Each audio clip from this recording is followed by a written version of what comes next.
April മാസം 2026 മലയാള സിനിമയുടെ ഗംഭീര ഒരു മാസമാകാൻ ചാൻസ് ഉണ്ട്.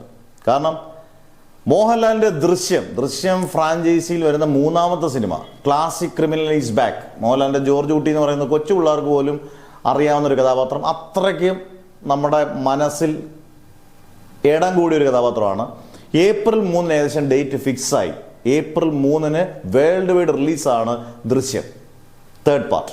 അതോടൊപ്പം ഒരു 20 ദിവസം കഴിഞ്ഞ് ഏപ്രിൽ 23 ഏകദേശം ഫിക്സ് ആയിട്ടുണ്ട് പാട്രിയോട്ടിനകത്ത് മമ്മൂട്ടിയോടൊപ്പം മോഹൻലാലിന് ശ്രദ്ധേയമായ റോള് തന്നെയാണ്. അന്നേരം അതിനകത്ത് ഫഹദ് ഫാസിൽ, നയൻതാര, കുഞ്ചാക്കോവൻ എല്ലാവരും ഉണ്ട്.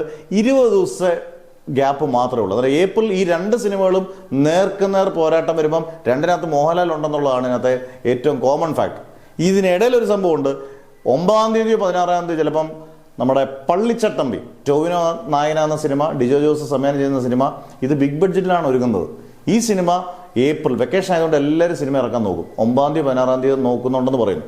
എന്തായാലും ദൃശ്യത്തിന്റെ വിജയത്തിനെ അടിസ്ഥാനമാക്കിയിരിക്കും ബാക്കിയുള്ള റിലീസുകൾ. ദൃശ്യം മഹാവിജയമാണെങ്കിൽ ഈ റിലീസുകളൊക്കെ ചിലപ്പോൾ മാറാൻ ചാൻസ് ഉണ്ടെന്നാണ് എനിക്ക് തോന്നുന്നത്. എന്തായാലും കണ്ടിരിക്കാം. എന്തായാലും ഏപ്രിൽ ഗംഭീര ചിത്രങ്ങൾ വരുന്നതാണ്. അടുത്ത 2026 മൊത്തത്തിൽ മലയാളത്തിലെ ബിഗ് ബഡ്ജറ്റും ഇഷ്ടം പോലെ ചിത്രങ്ങൾ വരുന്നൊരു വർഷം. പ്രത്യേകിച്ച് ഏപ്രിൽ മാസം എല്ലാവരും ഉറ്റുനോക്കുന്ന ഒരു മാസമായിട്ട് മാറും. വെക്കേഷനുമാണ്.